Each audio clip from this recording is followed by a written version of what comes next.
ইয়েমেনের হুথি বিদ্রোহীদের বিরুদ্ধে কি যে কোনো সময়ে যুদ্ধে জড়াবে সৌদি আরব? কারণ যুদ্ধের প্রস্তুতি নিতে সৌদি আরবের সামরিক বহরে যোগ হচ্ছে যুক্তরাষ্ট্রের তৈরি F-35 মডেলের যুদ্ধবিমান। বিশ্লেষকরা বলছেন, মধ্যপ্রাচ্যে নিজেদের বাহিনীকে শক্তিশালী করতেই এমন প্রস্তুতি নিচ্ছে রিয়াদ। হঠাৎ করেই সৌদি আরব এমন সামরিক প্রস্তুতি কেন নিচ্ছে? ইয়েমেনের হুথি বিদ্রোহীদের সাথে দীর্ঘদিনের বিরোধ রয়েছে সৌদি আরবের। 2015 সালের জানুয়ারিতে ইয়েমেনের রাজধানী সানার নিয়ন্ত্রণ নেয় হুথিরা। এরপর দেশটির সে সময়ের প্রেসিডেন্ট আব্দুরাব্বু মনসুর হাদিকে গৃহবন্দী করে হুথি বিদ্রোহীরা। এক পর্যায়ে একই বছরের মার্চে প্রেসিডেন্ট হাদি সৌদি আরবের রাজধানী রিয়াদে পালিয়ে যান। এক প্রতিবেদনে বিষয়টি নিশ্চিত করেছে ব্রিটিশ সংবাদ মাধ্যম বিবিসি। কিন্তু হুথিদের সাথে আসলে সৌদির বিরোধটা কি নিয়ে? প্রেসিডেন্ট হাদির সরকারকে ইয়েমেনের ক্ষমতায় আবারও ফেরাতে সে সময় জোর চেষ্টা চালায় সৌদি আরব।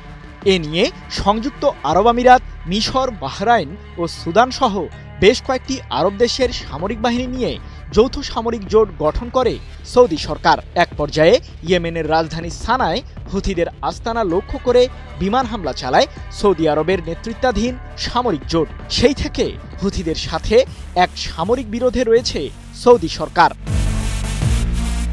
এরপর 2022 সালের মার্চে সানা জুড়ে একই ধরনের বিমান হামলা আবারও চালায় সৌদির নেতৃত্বাধীন সামরিক জোটটি। আর এতে ইয়েমেনের রাজধানীতে অন্তত 7 জন নিহত হয়। অবশ্য তার আগে সৌদির জেদ্দা শহরে দেশটির জ্বালানি কেন্দ্রগুলোকে লক্ষ্য করে মিসাইল ও রকেট হামলা চালায় হুথিরা। যদিও এক পর্যায়ে দুই পক্ষের ওই সামরিক সংঘাত বন্ধ হয়। তাহলে কি আবারও হুথিদের সাথে বিরোধে জড়াবে সৌদি আরব? ইয়েমেনের হুথি বিদ্রোহীদের সাথে এখনও কূটনৈতিকভাবে টানটান উত্তেজনা রয়েছে সৌদি আরবের। বর্তমানে হুথিদের সাথে রিয়াদের পরিস্থিতি ঠান্ডা থাকলেও বিশ্লেষকদের ধারণা আগামী কয়েক বছরের মাঝে দুই পক্ষের মধ্যে আবারও উত্তপ্ত পরিস্থিতি তৈরি হতে পারে। বাছাই করা আলু আর স্পাইসি সিজনিং এ প্রাণ পোটাটা চিপস নাকি বিস্কিট খেয়ে বুঝে নাও। মূলত এ কারণেই নিজেদের বিমান বাহিনীকে শক্তিশালী করার দিকে মনোযোগ দিয়েছে সৌদি আরব।